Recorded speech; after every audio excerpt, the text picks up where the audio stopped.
জিন্না ওয়াল ইনসা ইল্লা লিয়াবুদুন, আমি মানব আর জিনকে তৈরি করেছি কেবলমাত্র কার ইবাদতের জন্য?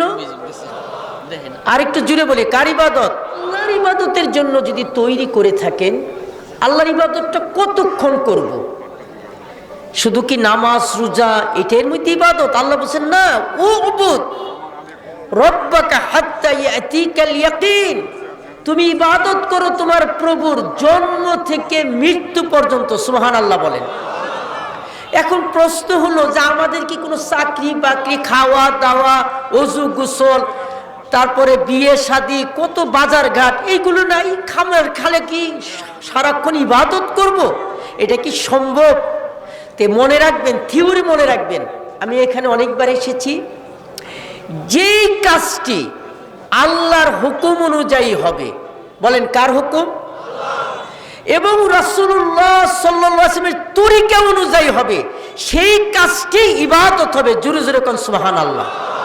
সেই কাজটি যদি ওযু গোসল, হাসি তামসা, উঠা বসা, খাওয়া দাওয়া, ব্যবসা বাণিজ্য, রাজনীতি, অর্থনীতি, স্লোগান, আন্দোলন, সংগ্রাম, জীবন দেওয়া, জীবন নেওয়া, এমনকি বিয়ে শাদী, টয়লেটে যাওয়া, গাড়িতে উঠা, লিফটে উঠা, আনন্দ করা, ফুর্তি করা, সেই কাজটা যদি আল্লাহর হুকুম অনুযায়ী হয় এবং রাসূলের তরিকা অনুযায়ী হয়, জীবনের সব কাজটা ইবাদত হয়ে যাবে। আরো আসতে সুবহানাল্লাহ। আর যেই কাজটা শয়তানের খুশির জন্য হবে, আল্লাহর বেজার হবে এবং বেদিনের তরিকা অনুযায়ী হবে, কার তরিকা? বেদিনের, সেই কাজটাই গুনাহের কাজ হবে। নাউজুবিল্লাহ।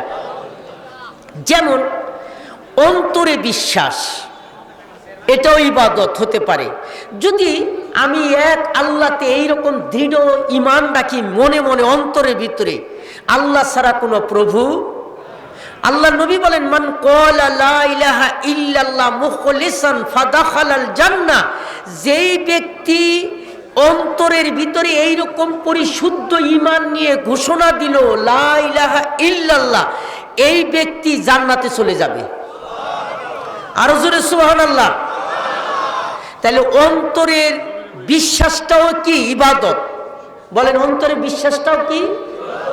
আবার অন্তরের বিশ্বাসের মাধ্যমে মানুষ শিরক হতে পারে। যেমন আল্লাহকে বাদ দিয়ে যদি অন্তরের মধ্যে দেব দেবী, নানান ধরনের মূর্তি, অথবা মনে করেন বিভিন্ন ভগবান ভগবতী, অথবা রাম কৃষ্ণ, অথবা মনে করেন যিশু, বা কোনো সৃষ্টির প্রতি আল্লাহর মতো ভালোবাসি, আল্লাহর মতো তার জিকির করি, আল্লাহর মতো ঈমান আনি, তাহলে এটা কি হয়ে যাবে? শিরক।